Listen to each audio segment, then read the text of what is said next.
Pang-asar na tanong pa ni Mirror kung ano ang gagawin ni Cecilia kung hindi siya sumang-ayon sa sinasabi nito. Mabilis na pinaganya ni Cecilia ang kapangyarihan at galit na sinugod si Mirror. Makikipagsabayan naman sana si Lucia upang pigilan ang babae ngunit saad ni Mirror na siya na ang bahala dito. Magkaibang kapangyarihan ang nagliwanag habang papasugod ang dalawa sa gitna upang maglaban. Parehong umiilaw na krus ang nakatatak sa kanilang mata. Habang papalapit si Cecilia ay mas lalong tumitindi ang kanyang inilalabas na kapangyarihan. Hanggang sa makalapit siya at malaking pagsabog ang inilikha ng kanyang pag-atake. Nang unti-unting nawawala ang usok nakita ni Lucia na may taong nakaharang sa unahan ni Mirror, kaya't agad nang tanong kung ayos lang ba ang kanyang sister Mirror. Bigla namang may babaeng blonde ang lumitaw na nagtanong kung anong kaguluhan ang nangyayari. Hindi man lang lamapat kay Mirror ang atake ni Cecilia matapos itong salagi ng kara-rating na babae gamit lang ang isang kamay. Nakita naman itong lahat ni Suyok kaya't tanong niya sa isip kung sino ang babaeng nasa harap nila. Laking gulat niya nang lumuhad ang tatlo at binati ang babaeng kaka-rating lang na tinawag nilang Cardinal Helena.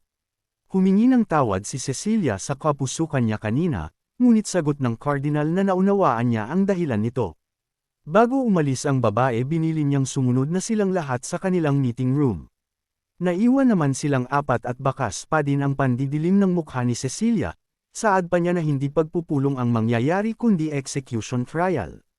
Kumpiyansado siyang sa araw na yun mapapasakamay niya ang ating bida.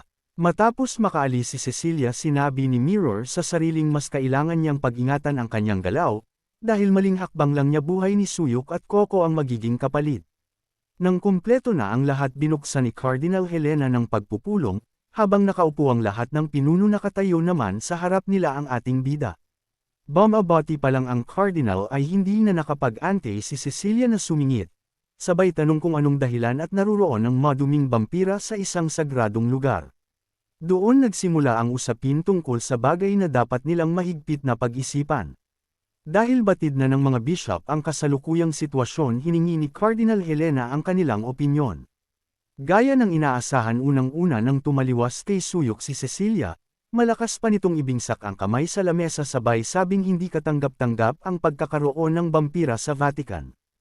Ayon din kay Dominic hindi sila mapapagkatiwalaan dahil madali silang makontrol ng kanilang galit at pansariling layunin.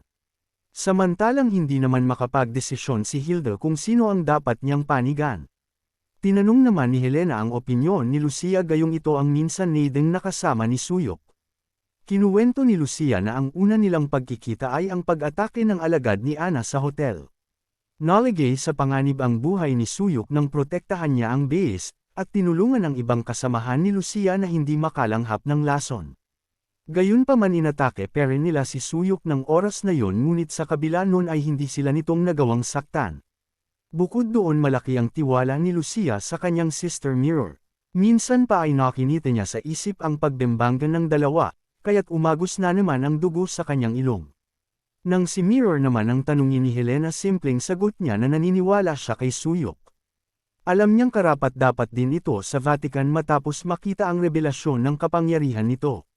Natawa naman si Cecilia sa nadinig sa kamalakas na inihayag ang pagkadismaya kay Mirror. Saad ni Cecilia na dalawang bagay ang nagpapakita ng revelasyon. Una ay ang pagkasilang ng mga tulad nila na tinatawag na Chosen One, at pangalawa ay ang babala sa paparating na panganib. Sigaw pa ng babae na malinaw na dapat nilang patayin si Suyok. Sa kabilang banda nang magising si Coco agad niyang napagtanto na nasa loob siya ng kulungan. Nang makaramdam ng gutom ay agad na namula ang kanyang mata, tanda na hindi niya mapigil ang mauho sa dugo. Patuloy namang nagtatalo ang mga bishop sa loob ng silid tungkol sa pagpatay noon ni Suyok sa mga kapwa niya agents. Hindi naman magpatalo si Cecilia na patuloy pa ring iginigiit na dapat nilang patayin ang mga vampira, dahil ito na ang utos na mula pa sa kanilang mga ninuno. Sinang-ayunan naman ito ni Mirror kaya't saad niyang kailangan nilang patayin si Ana at ang mga Alipors ento. Ngunit walang sino man sa kanila ang may kakayahang magpalabas sa bruhang babae. 2,000 taon na ang nakakaraan mula nang itatag ni Saint Peter ang Vatican, at sa dedikasyon at pagtutulungan ng miyembro nito tanging si Ana na lang ang naiwang sinaunang vampira. Gayunpaman lubhang tuso ang babae kaya't hindi nila ito mahuli-huli, nagawa pa nitong magpalakas habang unti-unti silang inuubos. Ngunit nagbago ang lahat sa pagdating ni Suyok at ito din ang araw na nagpakita si Ana. Bukod doon tuluyang naligasan si Aya ng isang squad leader habang umanib na sa kanila ang isa pang squad leader na si Coco. Paliwanag pa ni Mirror na sa tulong ni Suyok palapit ng palapit ang kanilang destinasyon. Nasa po naman no Cecilia ang nuo sa aniyay walang kwentang pinagsasabi ni Mirror, bukod doon nalaman din niya ang tungkol kay Coco na mas lalo niyang ikinagalit. Mungkahi niya kay Helena na agad nitong tanggalin sa posisyon si Mirror at patayin ang dalawang vampira. Sandali namang nag-isip ang Cardinal sa kasinabing hindi masama ang mungkahi ni Mirror. Dahil kay Suyok nagpakita ng kahinaan si Ana sa unang pagkakataon, na marahil isang malaking oportunidad sa kanila kaya't naisip niyang bumuo ng experimental unit. Gayunpaman ang desisyon pa din ng nakararami ang dapat masunod, ngunit ang susuporta sa mungkahing ito ay inaasahang mas magiging responsable. Pilit pinipigilan ni Cecilia ang galit na malapit ng sumabog, wala sa plano niyang tanggapin si Suyok lalo na ang dating tauhana ni Ana na si Coco. Sinabi ni Helena na nadinig niyang agresibo si Coco at mahirap kontrolin. Nais niyang makita ito ng sariling mata kaya't inutos niyang ipatawag ang ika-6 na squad leader. Biglang binuksan ng isang lalaki ang pinto at humahanggos na sinabing tumakas sa kulungan ang ika-6 na squad leader. Gulat na gulat ang lahag ng bishop ng Mad-Inag ang malaking suliranin. Muling yumigting ang init ng ulo ni Cecilia na kaagad sinisi kay Mirror ang nangyari. Kalmado namang saad ni Mirror na ang mahuli si Coco ang dapat nilang unahin. Sigurado siyang hindi pa ito nakakalayaw lalo na tirek ang araw sa labas. Aligaga namang sinabi ni Dominic na malaking gulo ito kung sakaling makatakas si Coco dahil sa loob ng cathedral, ay isang ampunan na siyang tinitirhan ng maraming mga bata. Sa isang banda nagising naman ang batang lalaki dahil sa ingay ng katok sa pinto, wala sa sarili niya itong binuksan at tumambad ang namumulang mga mata ni Coco.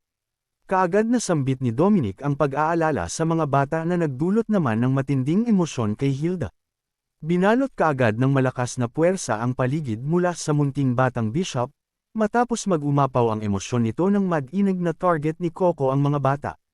Pilit siyang pinakalma ni Dominic habang kinukumbinsi na maayos ang lagay ng kanyang mga kapatid. Ngunit huli na dahil malaking enerhiya ng kapangyarihan ang namuo sa itaas nila ang nanganganib na bigla na lang bumaba. Nang makita ni Suyok na patungo kay Mirror ang ayake kaagad niyang binalaan ang babae, ngunit kahit anong bilis nito ay hindi pera nagawang iwasan ni Mirror. Nang mapawi ang alikabok nakatayo si Helena sa unahan matapos salagin ang atake, gayunpaman nagtamo pa din ng sugat sa balikat si Mirror. Inutos ni Helena na kaagad magtungo si Lucia sa bahay ampunan, habang ibinili niya naman kay Bishop Dominic ang hindi pa din kumakalmang si Hilda. Naghanda naman silang sumunod patungo sa ampunan, bago umalis madiin niyang sinabi na pananagutan ni Mirror sakaling may gawin o ginawang hindi maganda si Coco. Habang tumatakbo si Cecilia patungo ng ampunan alam niya sa isip niyang mangyayari ang bagay na iyon, dahil ang isang vampira ay hindi kailanman makakayanang kontrolin ang uhaw nito sa dugo.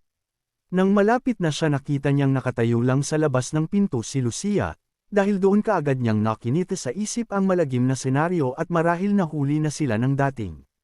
Pasigaw niyang binagsak ang kamay sa pinto sabay tanong kung anong ginawa ng walang hiyang vampira.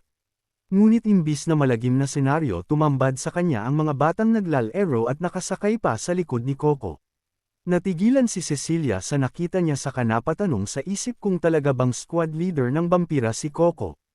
Pumasok kaagad si Mirror sa silid pagdating at nag-aalalang tanong kung anong ginagawa ni Coco. Nang makita at maamoy ni Coco ang dugo sa sugat ni Mirror, bigla na lang niya itong sinunggaban upang sumisip ng dugo kay Mirror. Pilit namang tinatakpan ni Mirror ang bibig ni Coco, habang patuloy sa pakiusap ang vampira na bigyan siya ni Mirror kahit kaunting dugo. Muli ay nakitaan ni Cecilia na may dalang panganib si Coco sa mga tao, kaya't balak niyang doon mismo ay tapusin ito. Sinabi ni Coco na utos sa kanya ni Suyok na hindi siya maaaring uminom ng dugo ng ibang tao, ngunit alam niyang papapayagan siya nito kung kay Mirror manggagaling. Hindi naman naituloy ni Cecilia ang kanyang balak nang pigilan siya ni Dominic, pinaalala niya sa babaeng nandoon at nakatingin ang mga bata. Nag-aalalang pumasok si Hilda kasabay ang tanong kung ayos lang ba ang mga bata. Masayang tugon naman ng mga ito sa kanyang maayos ang lagay nila, saka sinabing masaya silang nakipaglaro sa isang ate sabay turo kay Coco. Kwento nila na pinasakay sila nito sa likod at masayang naglaro. Matapos madinig yun bigla na lang naluha si Hilda at Humikbi, habang pinagsasabihan ni Mirror si Coco bigla siyang malakas na tinawag ni Hilda kaya't napalingon siya dito.